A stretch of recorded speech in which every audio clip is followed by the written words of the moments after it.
So we're all well aware of the fact that I have no actual talents in life, aside from reading. So today, we're going to learn how to use the Dewey Decimal System, a practical guide. So for those of you who don't spend all your time in nonfiction stacks like I do, the Dewey Decimal System is a way of organizing books by giving them a number, and the number corresponds to a certain category.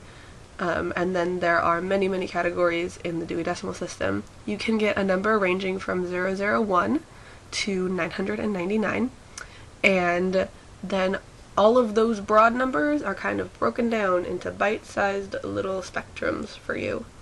So we're going to start at the 001s, and then we're going to head down to the 999s, and we're going to see exactly what Dewey is doing.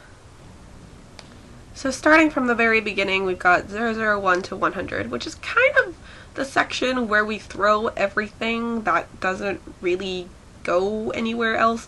It's categorized as generalities, usually. And so at the very beginning, you've got UFOs and Sasquatch, and then it moves on to computer programming, and then it moves on to, like, Guinness Book of World Records, things like the Popular Science Year by Year book, which I used to read a lot in 5th grade. I think this only was up to 2000, though. It's kind of old. The 100 section is philosophy and psychology, and the most frequented section there that I don't have any books from is the self-help section, which basically runs from 153 to 158. So if you ever need to learn anything like how to manage your clinical depression, or how to be a happy person, or how to clean your house more efficiently, or how to make yourself a more organized person, go there. They can help you. Moving on, we go into the 200s, which is theology. So you find things like the Bible in there, and the Quran, and the Book of Mormon, and things on Shakers, and other Baha'i faith, other various religions, theological doctrines that you can see throughout history and how they interact with each other. Those are all in 200s. Religion, I spent a lot of time there when I was in like 7th and 8th grade, and I was thinking, what do I believe? So if you are having an identity crisis, I highly recommend the 200 section. The 300 section of the Dewey Decimal System is classified as social sciences. So there you'll find things starting from communities and social interaction, where you'll find little subdivisions like gay and lesbian communities, women's rights, minority affairs, things like that. Moving on, you'll go into politics. After that, you'll go into housing laws and registration laws and things like that.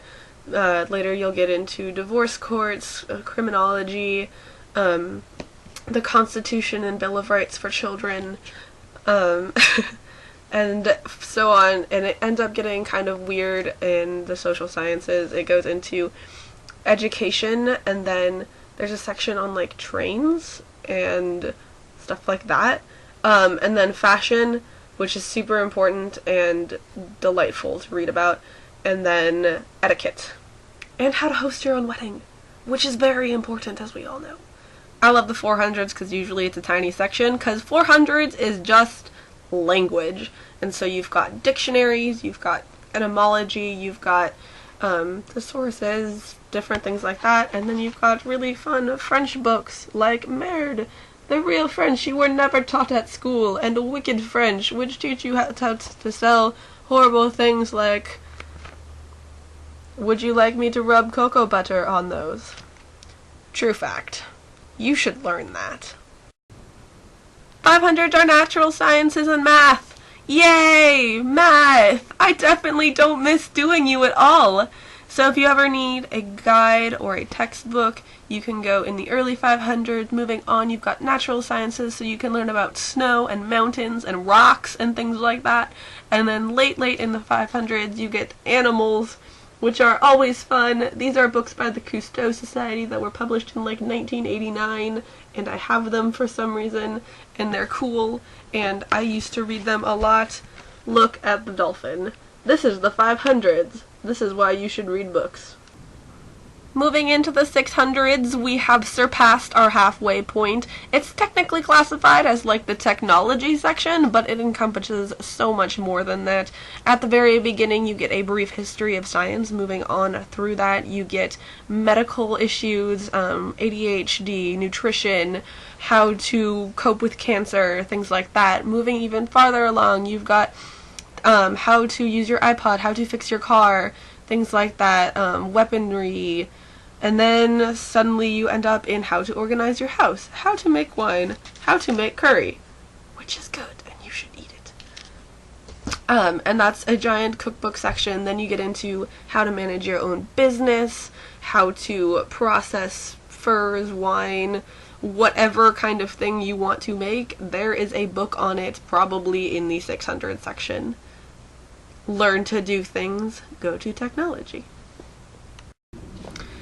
So for me, the ties between my favorite sections are probably between the 600s and 700s because I love to cook and then I love art. Basically, the 700s is the art section. You start from a brief history of art and then you go into classical art, then you go into things like graphic novels, which are in 741 to 743 usually.